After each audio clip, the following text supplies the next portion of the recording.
God, I tried to be so professional. It looked good. What are you talking about? I wanted to be the most smoothest. No one. Here's the thing.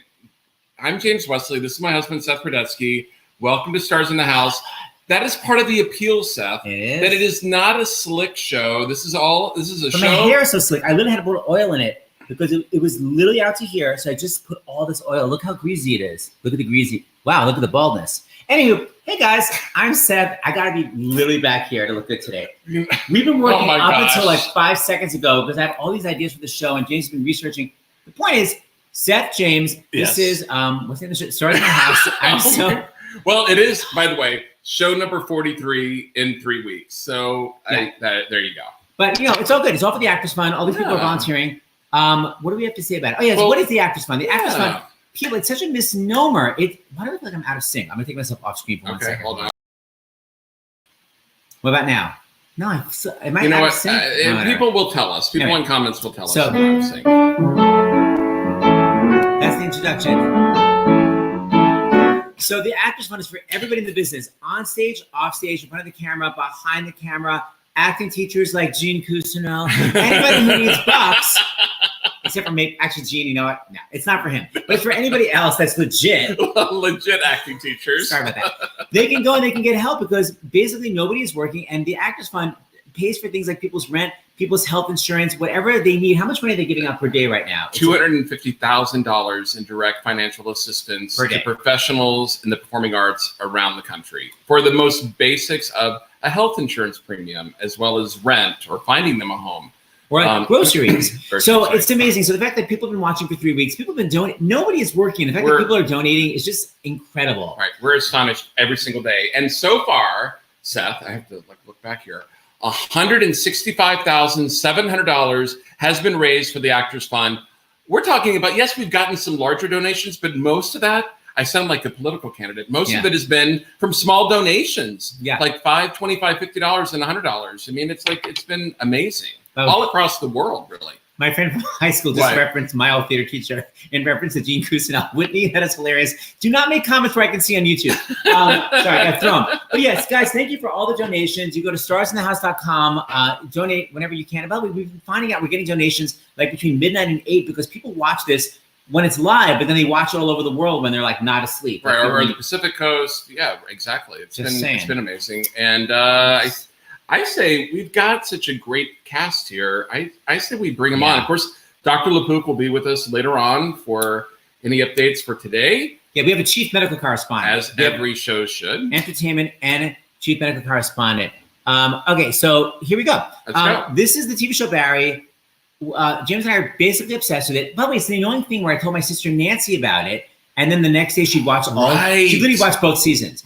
So it's like, wait, you can't now be ahead of me. It's made me so angry. Because it had been on our list to watch. Full disclosure, it had been on our list for a long time, and we were finally like, we've got to see it. And of course, we couldn't stop watching it. We watched like 3 a night, like a normal person. She literally watched both seasons in 2 days. You're just so angry. But it really is, by the way, for the times that we're living in right now, it's the perfect show to binge watch. It's 30 minutes. There's 16 episodes. It's a little dark, but there's so much humor that there's humanity there. But there's a lot of humanity. So I say it's a perfect thing to watch now. Okay, so you're going to do the introductions? Why are you doing? I guess I am. Okay, here we go. You're here on the controls. Okay, my fellow Canadian. I'm not Canadian, but I am Jewish. Sarah Goldberg. Hey. Hi, Sarah. Okay. Oh, congrats, you guys. What you're doing is amazing. I'm so excited. We're going to talk about how she just got booked for this like 45 minutes ago. So I'm so excited for doing this. I have washed my hair today. You're in luck. That's what Anthony just said. Anthony literally just took a shower. Okay, please welcome Stephen Root, who spells his name like Stephen Sondheim with a PH. Hi, Stephen Root. Hi, everybody. Hey. You're not my old map. map in the background. Okay, please, by the way, I literally called Henry right before the show because I was panicked he couldn't get on, and a woman answered. I'm like, hey, is Henry there? Like, it's actually Darcy. Oh. So Darcy. I don't know why we're calling your number instead. Just saying. I liked it. It actually makes perfect sense with our characters, but like I would be the you would be the one to answer. So I would. So codependent. Yes. The man who just took a shower, Mr. Anthony Carrigan. Yay, Anthony! I got to get my glasses. Are you frozen? I think your iPhone is Yep, frozen. big Or you're shower, acting. Put on some clothes, not just sweatpants. So very excited about that. Very proud of myself. By the way, your audio is amazing, but your face is completely frozen, so it's completely creepy, and I support it. Okay. So maybe find a place with better Wi-Fi. You were so good yesterday. Okay, I'm on it. Okay, I'm taking you out for 2 minutes. Get on it. And then the man that we're all codependent for, brilliant Gene Cousineau himself, Mr. Henry Winkler. Hi, Henry. Now, do you guys like it like this? Oh, I like this. This is better. Good, yeah. I'm wearing my Gene Cousineau-esque kind of jacket. It's so gross. You know what is so great about this is that we haven't seen each other since the 18th of March. We were going to work the very next week, and we all went home, and that was it. We had a table where we irresponsibly hugged multiple times. Yeah. And then we were sent home, and that was it. And our chain has been very active. We've been sending lots of jokes and videos, but you've given us the reason to wash and a reason to see each other. So thank you. I know. It was so nice to have to brush my hair. I think Anthony. Let's see if Anthony possibly fixed it. He moved location, so let's see. Let's see. Let's try it now. This is good. A little better. It's a little better. Yeah. Fingers crossed. Anthony, Yeah. On my screen, Good. you are like on a board sideways. Oh. well, Henry's Okay, using an am I old still desktop. freezing? Am I good or no? We just can't hear you. Yeah, You can't hear me? just the near to your A mic. little louder, yeah. Little Oh, louder. no, hang on. No, we can hear you just like louder. Wow. Okay, You should- okay, cool. I'll project. You use my There it fake is. voice. Yeah, There it works. Perfect. Henry's Okay, always directing. Okay, by the way, FYI, I had to say this to the cast of Taxi and Frasier. The software we're using, if anyone talks at the same time, both sounds cut out. So basically, when someone's talking, everyone has to just sort of nod in agreement Mm-hmm. and then inhale as if they're going to speak, or else everything cuts off. So just I got it. thank you. Okay, Okay. Darcy. Wait, Darcy, I love that you're sort of. Are you like right where Rocky was filmed, where those stairs are? I know this is a weird setup, but it's the best light. The best light in my house is on my staircase, and I think the lighting is the most important thing, right? Not the background. Well, Definitely. let's ask Henry. Henry, what's happening with that light? Darcy looks good with a bag on her head. That's true. Henry. Darcy is the light. Save the ass kissing for later. So we gotta go back to the beginning. We love this show so much. So Sarah, first of all, where in Canada are you from? I'm from Vancouver, so just north of here. Yeah. You mean Vancouver. Vancouver. Yeah. Okay, so we're all just wondering, how did everybody get their roles? Sarah, how did you get your gig in the show? Goodness. Oh my gosh. Well, I auditioned multiple times. And I met Henry Winkler at my audition, which was a very special experience. Tell. I love this story. Wow, Details. yeah, come on. Well, it was my second audition, and I was really nervous. And I was meeting Bill, and he'd asked me beforehand if I was comfortable improvising, which I was not. So I was extra nervous. And there was this girl going in ahead of me, and she was pacing back and forth. So she was making me more nervous. And I thought, okay, I've got to hide. So I ducked into the stairwell, much like Darcy's right now, found my light, though nobody was there to witness me, and started, rehearsing my sides in the hall. And then I just felt the presence of greatness come by me. And Henry walked down the stairs, and he pivoted and did a 180, and he stuck his hand out and he said, "Hi, I'm Henry." And I was literally like, I live in New York, and I was like, "Hi, I'm hallucinating." I was like, is this what happens in LA when you go to an audition? The Fonz is just like here. So anyway, we shook hands, and he said, "Are you about to go in and read?" And I said, "Yeah." And he said, "Break a leg." And I said, "Thank you so much, Henry. How did yours go?" And he said, "You know what? If I had an answer to that question, I'll tell you this much. I had fun." And it's like what everybody needs before an audition is Henry Winkler. Is just the songs, giving you a little bit of luck. So anyhow, yeah. it's such a recreation of Sally though. Before you went in, the crazy That's what I hiding in was the thinking. stairway. Right. Yeah, it was. Yeah, actually, there's so many meta layers to this show, and that was one I had not thought of. So thank you for bringing it up, making it. It's all so weird. Sometimes we find ourselves at work, and it's like, is this the scene within the scene within the scene, or yeah. I have to show. I have this one of my favorite Sally moments. Let me make sure I know what this is. Yeah. Oh, yeah. So one of my favorite Sally moments because it's just amazing. Because you really are an honest person, but at the same time, you're such an erotic and self-indulgent actor that you can't ever stop yourself. So I'm just obsessed with, as you're talking honestly, you're still qualifying what you're saying with complete narcissism. Here we go.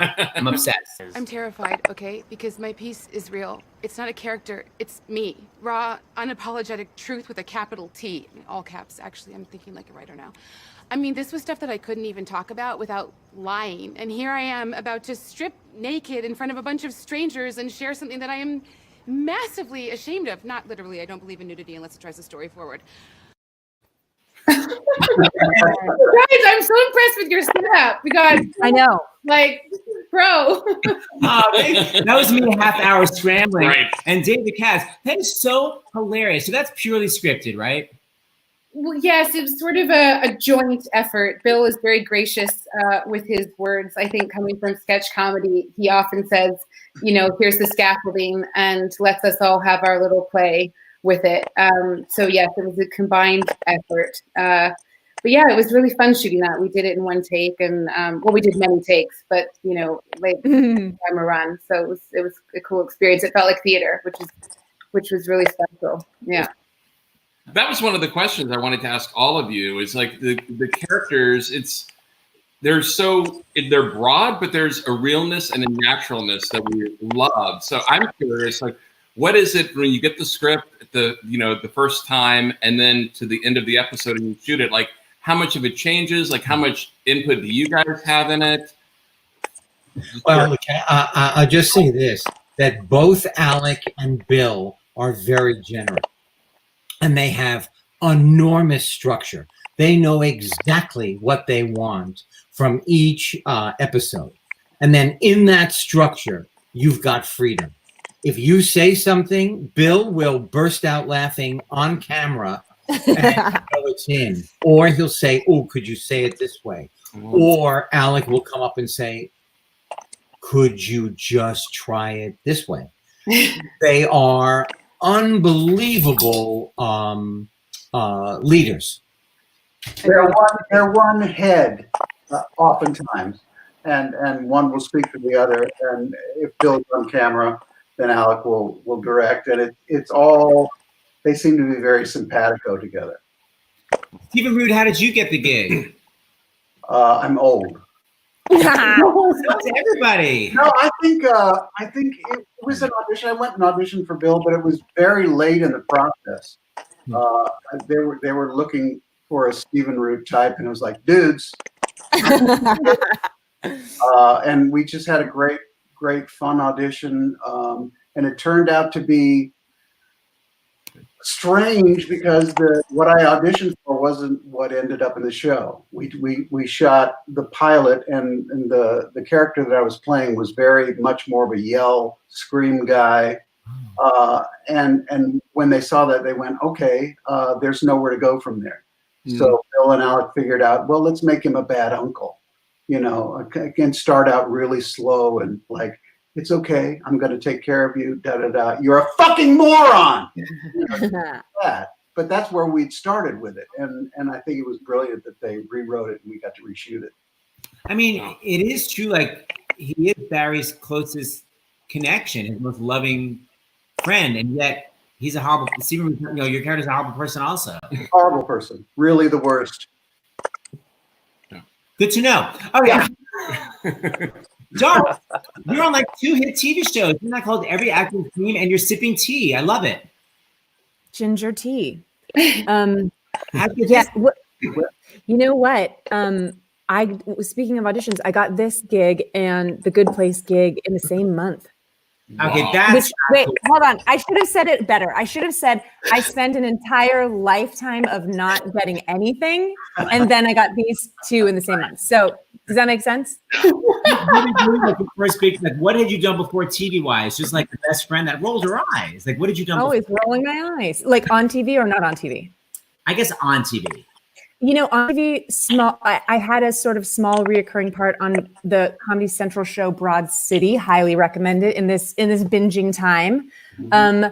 And you know, like a small part on Amy Schumer's sketch show. Really, truly, that is it. It was a lot of. I was doing a lot of UCB, so like live comedy, sketch comedy, improv comedy in New York, and then moved to LA and doing more of that, auditioning a lot, but not making it happen.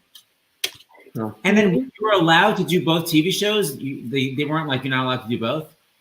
I lucked out because Mike Schur, the creator of The Good Place, and Bill and Alec all know each other, and it was truly. It's so funny how these types of things it's so many people, so many cooks in the kitchen, sort of like making the rules. But sometimes they can just go like, oh, are you fine with it? I'm fine with it. We'll just make the schedule work. Okay, great. It'll work. And it did. The first season was a little rough with the going back and forth because it was shooting at the same time. But other than that, it's been just a dream come true. Rough. I was loving it. It was the best rough. Do you know what I mean? Yeah. Yes, it's delicious. Yeah. Okay, Anthony, hold on. Anthony, okay, we're so obsessed with your character. Yeah. That you're funny. We're like, who is this guy? It's hard to be scared of you. And we're just like, is he making this all up as he goes along? It's like, we want to know what your audition was. Like, what was on the page when you first saw the character?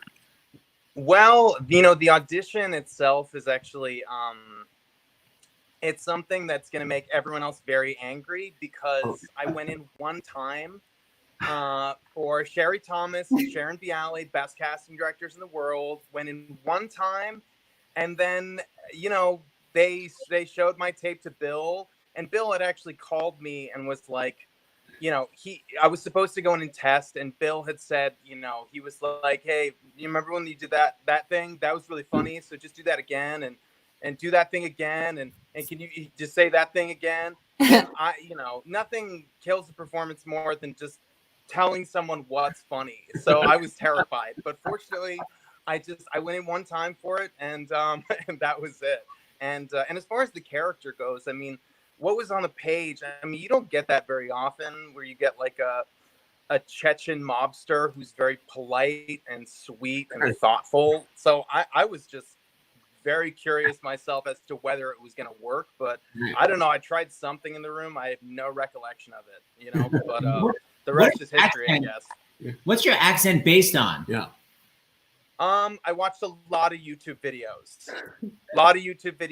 I went down a real rabbit hole with Russian, just Russian do-it-yourself tech videos. Yeah, there's a long list. There's a very long list.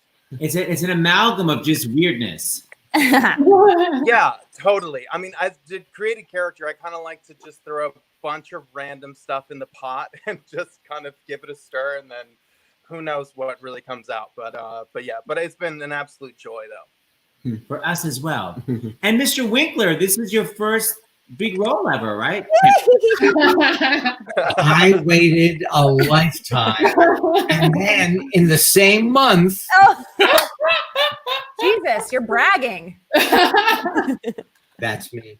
So, I mean, it seems like the role was literally. But you know what I do? I combine the two characters. Go back. Did Bill Hader just say? Love it. Like, was it literally written for you? Because it just seems so you. No, they actually told me this. It was written as a much darker, meaner person, based on a real guy. The only fact I will tell you, the teacher actually forced his students to buy his art. Oh. Now, they probably didn't have enough money to pay him for class, but he made them buy his art. But as I started, they, like Stephen, they went, oh, right, we can do it this way. Yeah. And they made him more the Gene he is today. And the Gene that's coming in the third season, Yeah. The end of that second season. By the way, my sister's commenting because we are all obsessed with how you take a break, and which is always constantly, it's either tight 5 or loose 10. Hard 15. Hard 15. What are those based on? They are so funny. I'm telling you, those boys are the creme de la creme. They are, and they write either in the room with, they have 5 other writers with them who are just a joy, or off the top of their head, all of a sudden Alec walks in the middle of a scene. He said, what if he said this, and then leaves? Yeah. They really, those two guys really love all the characters so much. They like get such a kick out of every character, and they're in real life, they're like, on set, they're so giddy, don't you think? Yeah. They get like so giddy about this. In real life, Alec is like pretty stoic, and you know, Bill can be stoic or he can be goofy depending on his mood. But on set, they are like really excitable, and they get really giddy about the whole show. There's like this line you do, Henry. Oh wait, you want to say something before I interrupt? Oh, I'm just going to say that Alec is so stoic. I think that his vest is tattooed on. That's how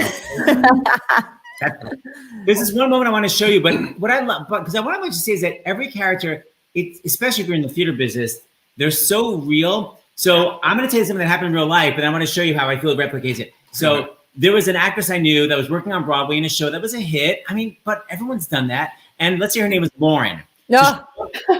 Let's just say that. So she walks into Sardi's and someone says hello. So I'll be Lauren and you say, hi, Lauren, and I'll show you what actually happened. So I'm walking to my table. Hi, Lauren. Thank you. So we're obsessed with that. and how fast it happens. Oh, that's really we have to put that in. Definitely. That's where you're taking that. That's very Sally season 3. Sally would definitely say that. So this is with the audition. Hey, Sherry. Jean Cousineau, always good to see you. Thank you. It's what I do.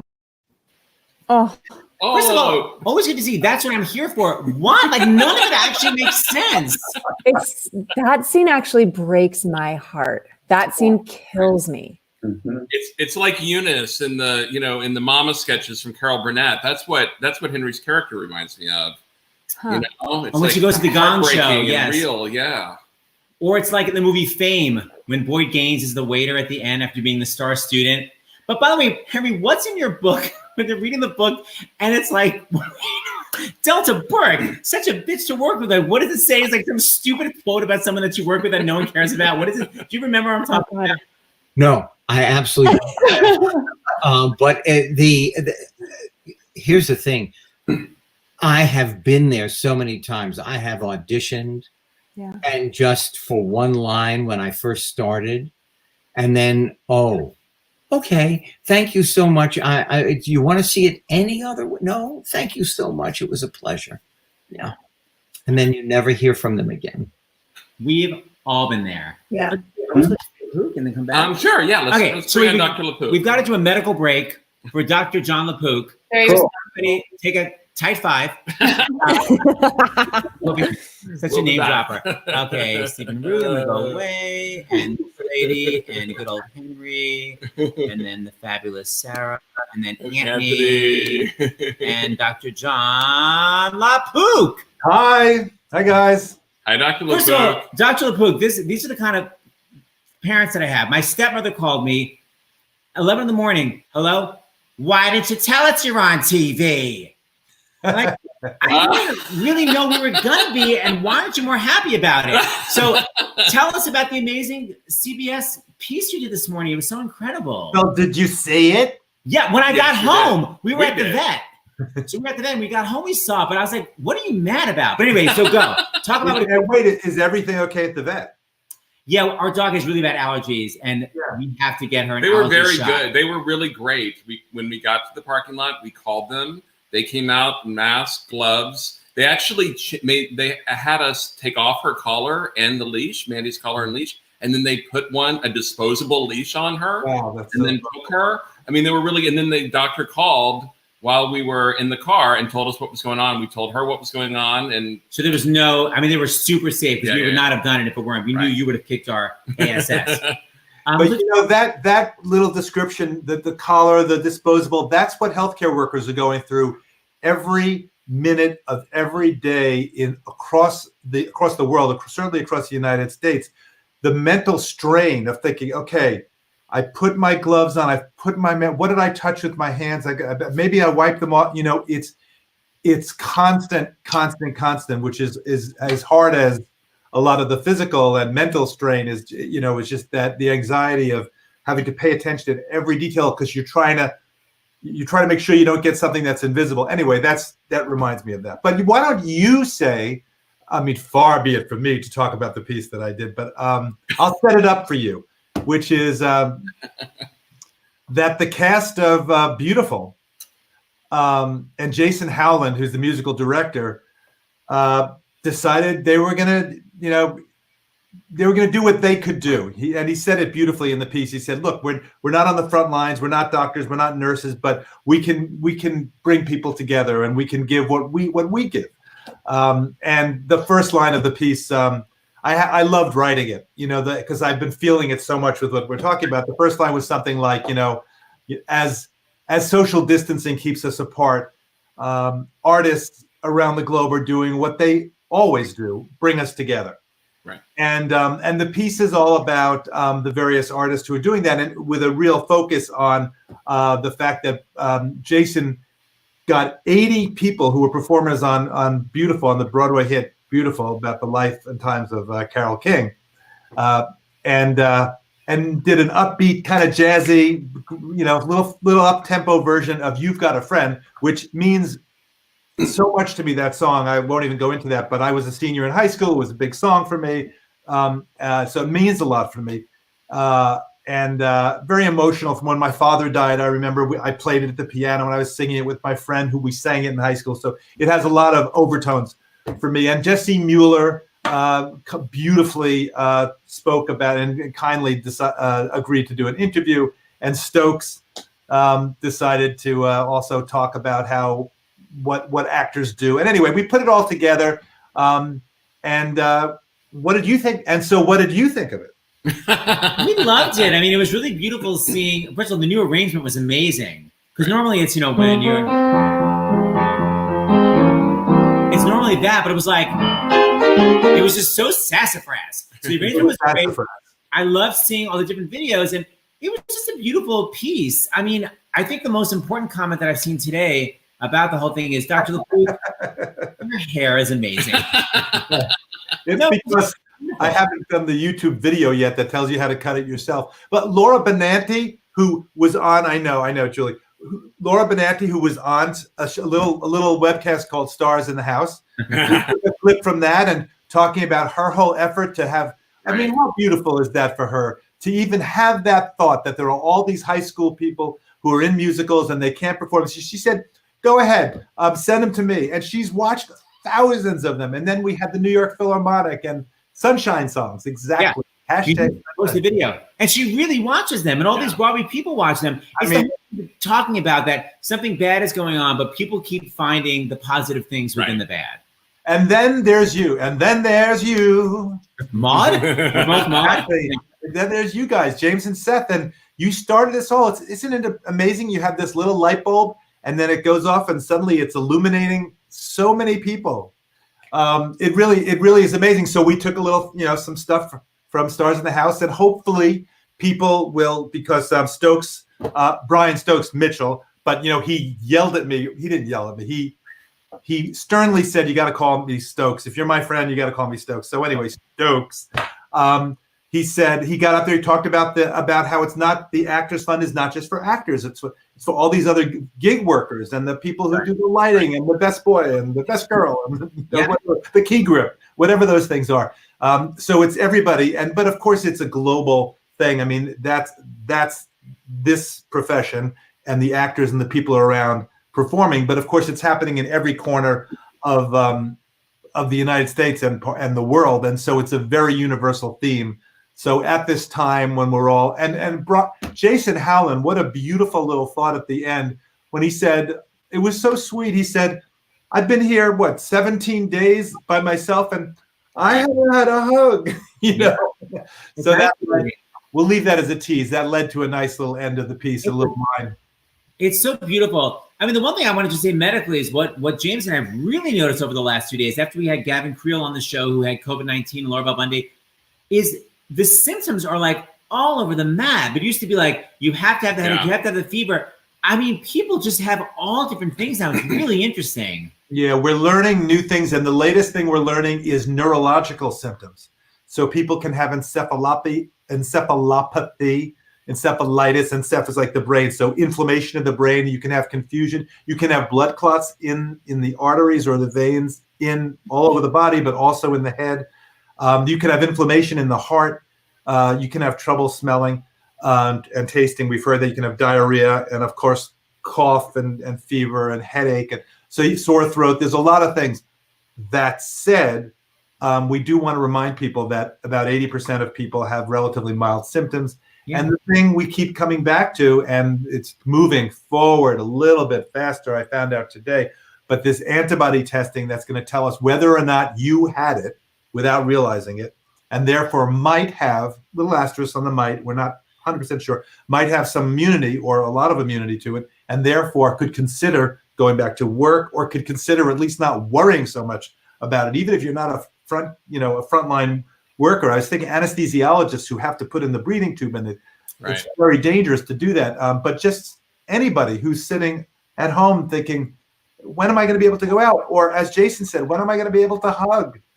So if you have two people who are positive, you can, positive meaning, good positive meaning they have antibodies suggesting they've been infected and that they're probably immune or they have some protection. Maybe they could, take the risk and do a little hugging. But I think it's going to help get the economy back on track faster if we get this testing, because people could be able to go back to work. It's going to give us a chance to get our arms around how widespread was this? Was this in New York in January and February, as a lot of people, including me, think it was?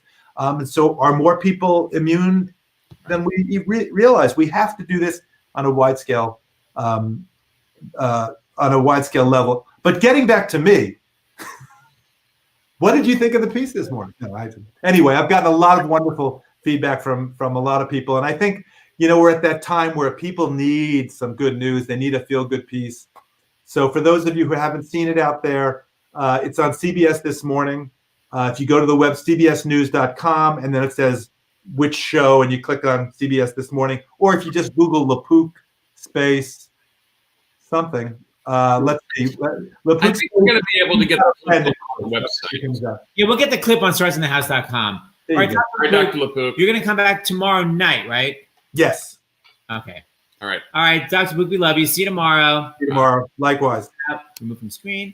Let me bring back those clowns that star on our favorite show. Barry, how about a little Stephen Root? Yay!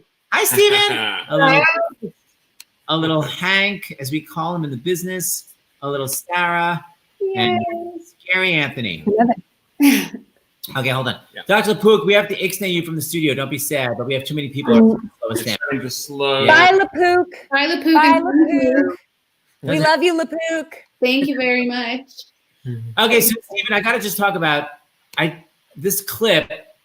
You with that freak ass child climbing in your face.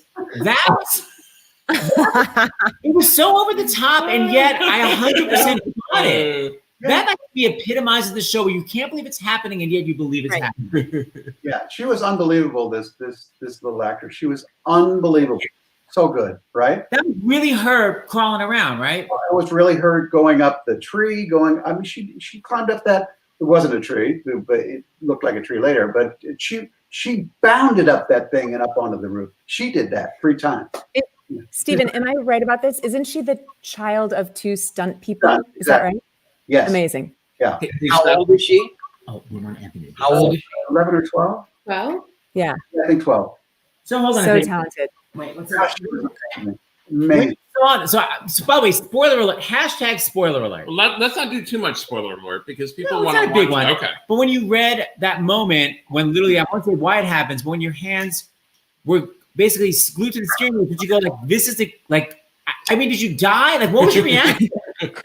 No, it was just reading that script was killer fun. And then because it was so technically hard to do, we actually left that show for the very last show of the season, and we shot that last. Right. Okay, I'm going to show that little moment. Hold on, by the way, Anthony, we want you to read donations. I'm going to send you some donations, but we want you to read them in your amazing Czechnian accent. So just okay. So we're forwarding them. Yes. Correct your cell phone in a minute. But here's that moment that I'm talking about that I'm completely obsessed with. Okay, hold on.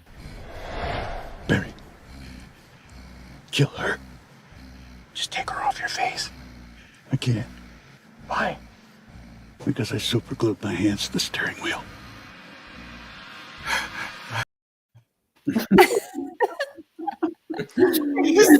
Real. It's like Twilight Zone in the middle of a comedy. It was the greatest fun to do. It just built. All right, so Anthony, we only sent you just a couple donations. But by the way, so if you guys donate more, we have a lot coming in. We'll keep having Anthony do this. It's your chance to be read by a Czechnian Did you send him one gangster. or two different? I sent just the first batch. Okay, there's just a few, and then we have another one you can send to him. Okay, hit it. Did you get it? Oh yeah, We can hear you. Okay, but you can't see me. All right, so I'm doing this from my iPhone, so just hang on. All right. Okay, so let's see. So California, $50. New Jersey. Okay, so first of all, batch one of donations. We are super, super grateful for you. Patricia from California, sunny California, $50. Thank you so much, Patricia.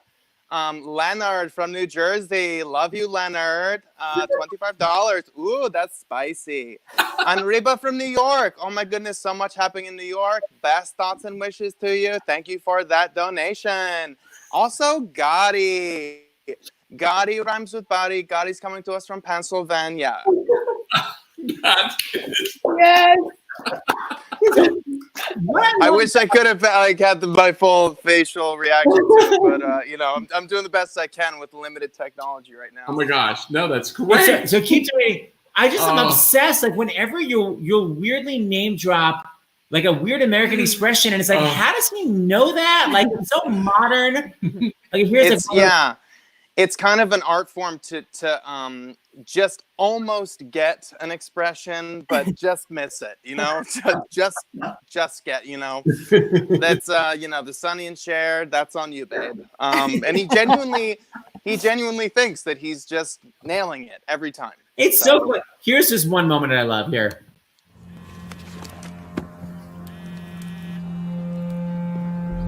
Yep. Hey, man.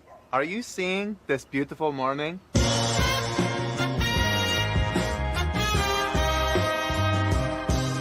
What are you doing? How are you? What am I doing? I'm set up to kill Paco like you asked me to. What do you mean, what am I doing? Oh, right. Duh. Here's the thing.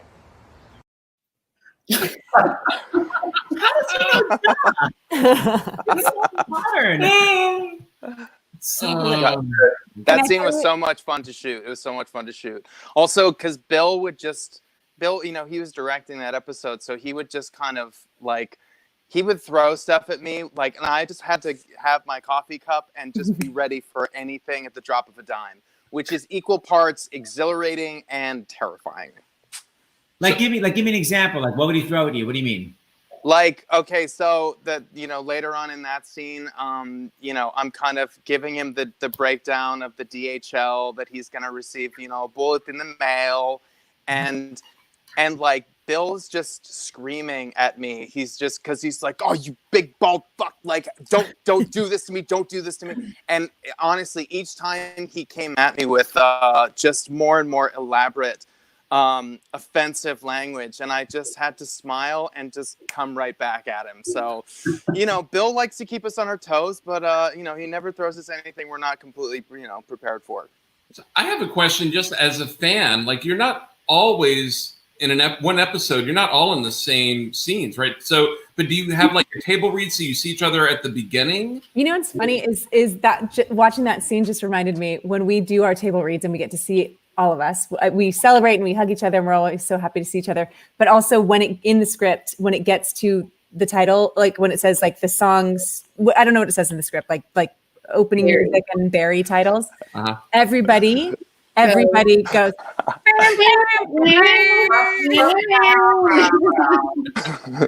We never talked about it. We never said, let's do this. We do it every single day. But there was, Stephen, do you remember in season 1, there was, there was a scene that took place at my character Natalie's house, and Stephen's character shows up with all the acting students.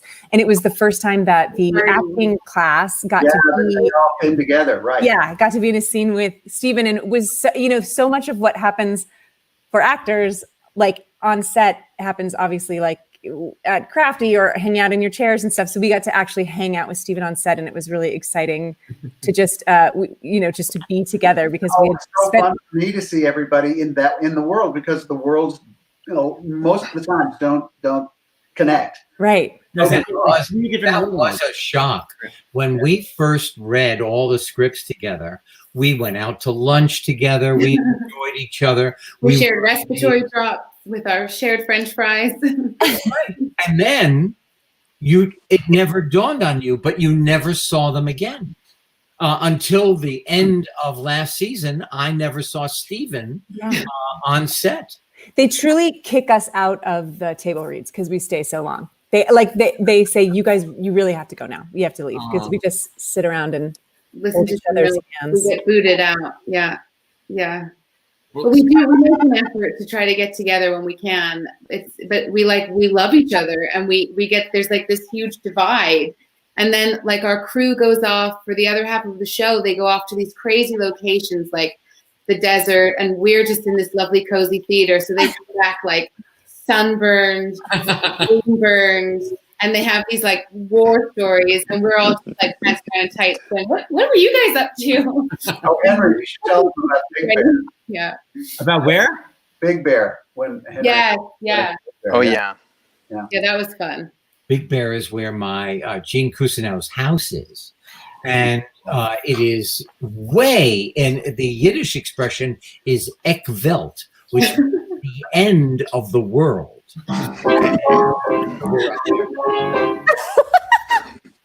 Practicing his Yiddish for the Seder tomorrow. Is it a beautiful house though? Like for real? It's not a set, right? It's like an actual house. No, it's a real house. It's beautiful on the outside and about that big on the inside. Mm-hmm. Who knew? Yeah. It's so lovely there. But James, speaking of table reads, we wanted to spend 5 minutes on this because it's so part of our lives. Henry, is it nerve-wracking for you to do a table read dealing with dyslexia, or it doesn't affect your table reads? It affects me all the time. I'm now more accepting of my own inability, but I'm embarrassed all the time, because if I don't get the joke right or the cue right, I then throw the other actor off. And you always do. You always get it right. It's so, reading off the page is unbelievably difficult. I get the scripts early. I guess maybe everybody does. And I read it over and over again so that I have some control over it. Henry is very, very prepared, and often is like not looking even down at his script. Like he already knows it. It's amazing.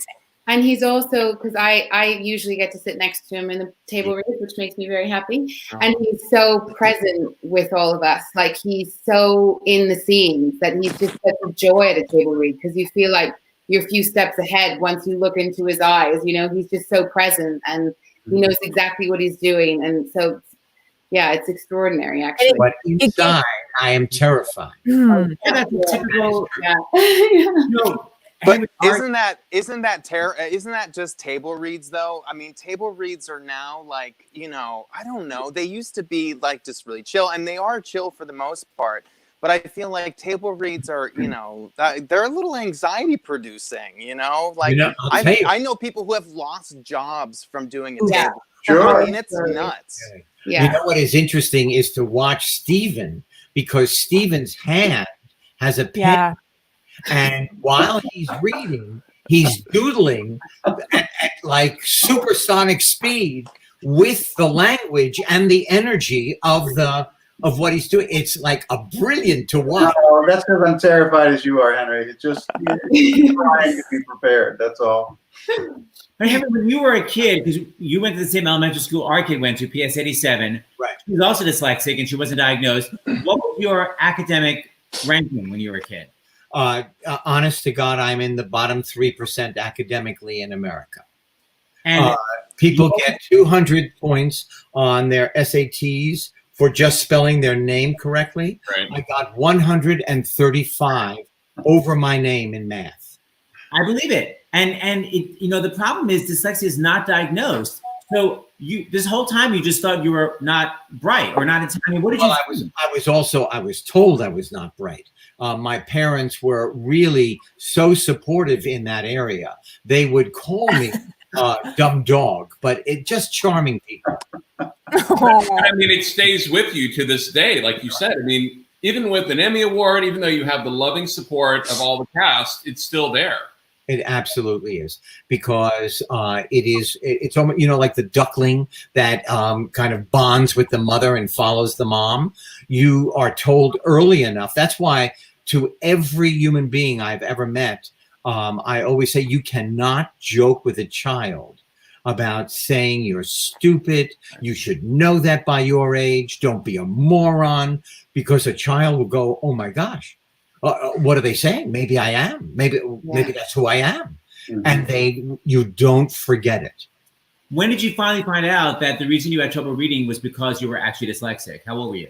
My wonderful stepson, who is now, when he was in the 3rd grade, Jed, who was a gift with the marriage, he was supposed to write a report, couldn't do it. I said everything that was ever said to me. Oh, come on. You're being lazy. Oh, come on. Go and do it again. We had him tested. Everything they said about him was true about me. And at 31, I found out I was not a dumme Hund. I had a name. I had something called dyslexia. Oh, it's so fascinating. And what's sad is that to this day, kids are still not being tested young enough. It's so our cause celeb to really get kids tested. And I don't mean this in any way.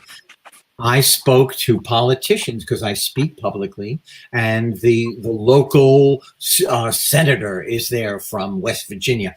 And you talk to these people, and the reason that children are not tested or money is not spent, they don't vote. Ah. And the problem is you grow up, you learn to cover up not being able to how to read. You grow up, you think you're dumb, you can't read, and you can't function in society. And that's how criminals are born. They can't function in society. They can't read. 52% of everybody in prison around the world is dyslexic. Or 50. Fascinating. Wow, I did not know that. They've fallen through the cracks and they are, what I say to every child, and I say this all the time, how you learn has nothing to do with how brilliant your thoughts are.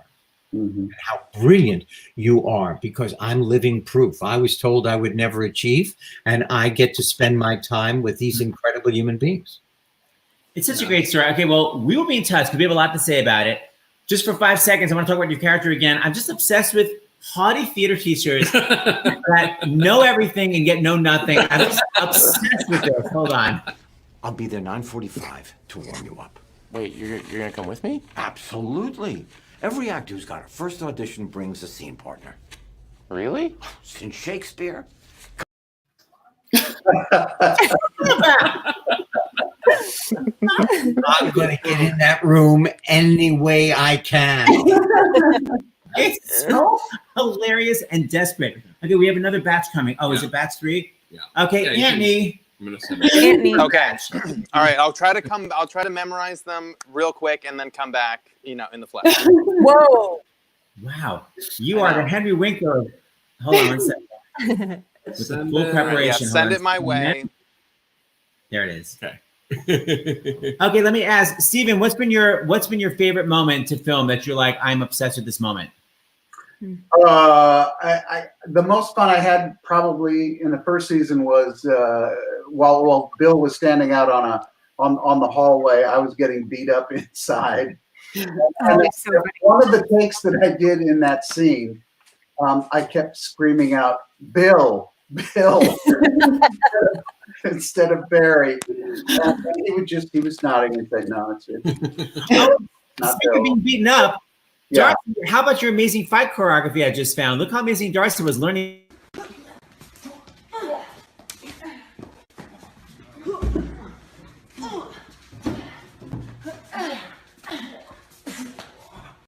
That's fantastic. I just found while I was watching that, I was like, Hold on, he's back to check me in. What donations have we had, dear? Okay, guys. All right. So listen, batch 2 of donations. Very exciting news. We've got Toby coming in hot from Texas. We've got Peggy from North Carolina. Thank you so much, Peggy. I appreciate you. We've got Mark from New York. Ooh, and Chris from New York. I wonder if they're in the same room, you know, just like living room, snuggling together, watching something, maybe body, who knows? So yeah, that's the latest batch. yay, maybe Batty. So before we close out, I have a surprise for Henry. Yeah. So Henry, I was in touch with your lovely daughter, and okay, so hold on. I guess I'll get rid of everybody, but you guys watch because I have to get rid of everybody. Wait a minute. Are they going to come back? Yes, Yeah, they're gonna they come are. back. They're gonna I come just back. want to say, I'm so happy to see you all. I know, it's so nice to see you Oh my guys. God. And Sarah, I am so happy you made the decision not to get on that plane and travel. Me too. Yeah. I'm here in my Airbnb. Yeah. I know, but And in Los Angeles, Angela, what do you call yourself? Los Angelinos. Yes. Los Angelinos. Yeah. Yeah. Okay. This rocking chair to support me. James and Seth, we're coming back or no? Yes, you're coming back. Okay. Okay. Let's Let us stay watch. there. Let's just watch this thing. Okay, don't go Stay there. nowhere. Don't go nowhere. Don't go nowhere. Don't go nowhere. Ursula, and then a little Sarala. So Henry, I was asking Zoe. I was like, "What shows does Henry like?" And we were talking about different shows. And one of the shows you like was Dear Evan Hansen. And I don't know if you know, but there was literally a kid in the show, the youngest kid cast in Dear Evan Hansen, who was like 15 years old. So I'm literally bringing Andrew Barth Feldman, who's starring Dear Evan Hansen on Broadway. Hi, Andrew. Hi guys, hi Henry. I'm such a huge fan of you and all you people who aren't on screen, but are. I love the show so much, and I'm so happy to be here. How are you now? You play Evan? I did. I played Evan for a year. I started when I was 16 years old. I played Evan on Broadway, and it was amazing. Okay, Yeah. so I'm going to ask you a question. Yeah. That is an amazing vocal exercise. Yeah. How did you do that with such a young voice? Mm-hmm. How many did you do it 8 times a week? 6. So no Evan does it 8 times a week. Everyone does 6 now, which is thank God. How 6 is still. It was a challenge. So Seth, I'm sure you'll find this interesting as well. We started. Everyone was just so in tune with my body and what I needed. So I was taking vocal lessons months before with Liz Kaplan, and then when I started, there were keys that were lowered for Forever, and If I Could Tell Her were both a half step lower, a couple of harmony switches, a couple of placements. By the end of my run, I was doing everything that we'd switched. So it was a. You went back to original keys? Yeah. Wow, so much strength. Your voice got stronger and stronger and stronger. Wow. Yeah, and it also just like dropped in, like it just grew. My larynx dropped by Now, can I ask you a question? Does it stay that way, or do you go back to your normal, and then you would have to do that again if you? That's interesting. I just finished in January, so I hope it stays that way.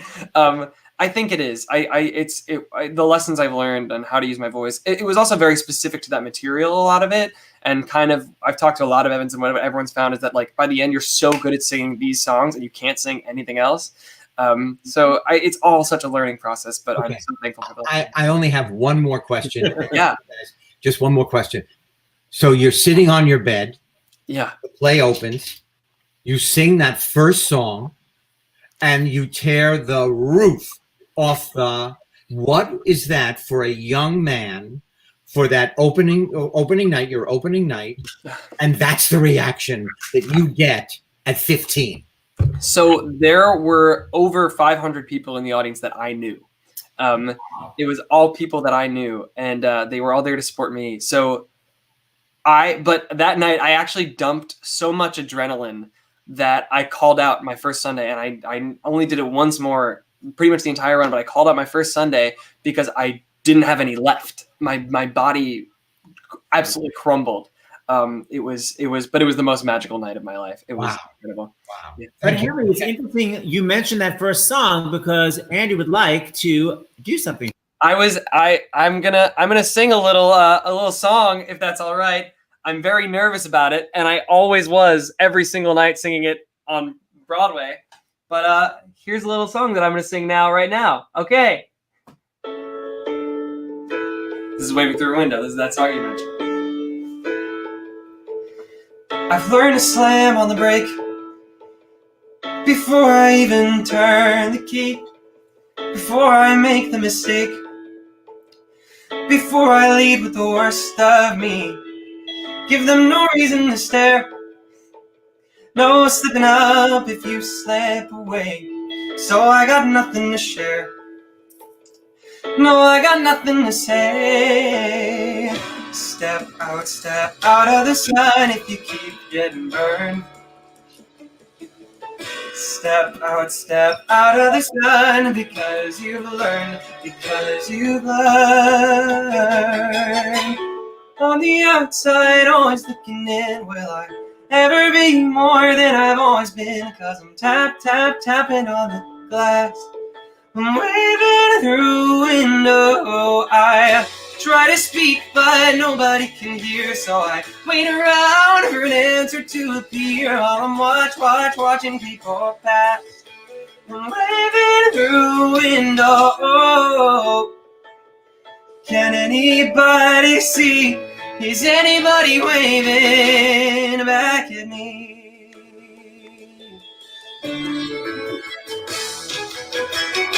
We start with stars in our eyes.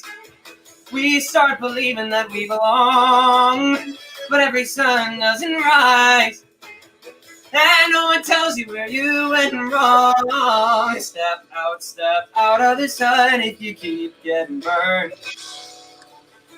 Step out of the sun because you've learned, On the outside, always looking in, will I ever be more than I've always been? 'Cause I'm tapping on the glass. Waving through a window, I try to speak, but nobody can hear, so I wait around for an answer to appear while I'm watching people pass. Waving through a window. Can anybody see? Is anybody waving when you're falling in a forest and there's nobody around?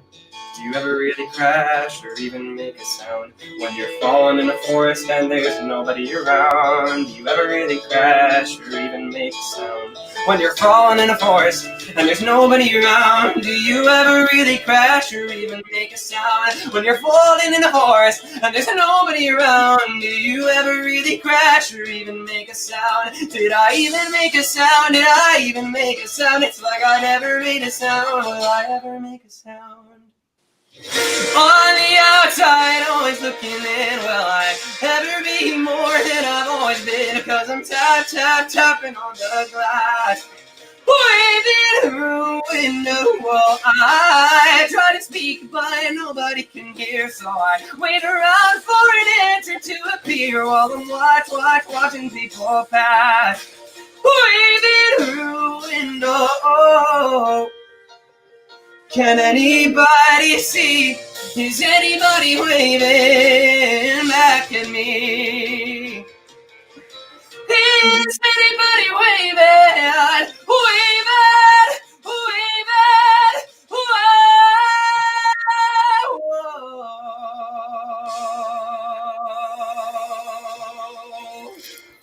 Oh my God. Okay, can I ask you a question? Could you do that again this time? No. Andrew! Wow. Thank you guys. That doesn't always go that well, so that was great. That was good. You little psycho. Thank you for just bringing us out of our Corona funk. I know. So beautiful. You guys thank you. I love the show, and I love the show so much, and that was so fun. Oh, thank goodness. Right, that was amazing. Okay, you have to come back and sing more. I'd love to. And you're from my hometown. Yes, Woodmere. Woodmere. Hey, I moved the hell out when I was 17. I hated it there. All right, you're amazing. I'm getting rid of you, but I'm going to text you again, Andrew. You're wonderful. Thank you guys so much. I just watched Andrew's. What is the Jimmy Awards? I just watched his Jimmy Awards. Yeah, which he went from the Jimmy Awards in high school to starring on Broadway. Normal. Oh my gosh. Yeah, right. Not since you. I got 2 shows in 1 month. All right, we love you guys so much. This show is going to keep going until Broadway comes back, so probably a while. So we want to bring you all back again because today was so much fun. We're around. We're back. Thank you all. And Henry, Arrested Development reunion. All right, we love you all. Thank you. Oh, wait, Thank you for all your doing. hold on, one more time. Bye, love. Bye. Love you guys. One more thing to say. Don't go Now, anywhere. hold on, everyone. Tomorrow, our third in the Plays in the House series with Fully Committed by Becky Mode with the original cast member Mark Setlock. That's right. And tomorrow night is the entire cast of Young Sheldon. They're going to be with us tomorrow night. And there's the final dog. Hold on, we always show our dog at the end. Oh, my dog's in the other room. We can wait for Here she is, Mandy. Mandy. I hope your allergies are okay, Mandy. All right, bye guys. Bye, everyone. We'll see you tomorrow. Be safe. Closing credits. Thank you. Love you guys. All right. Bye, Closing guys. credits. Love Here we you. go. Bye, guys. Love you. Love you guys. Love you. Credits. Where the hell are they? They're there. Okay, here we there go. we go.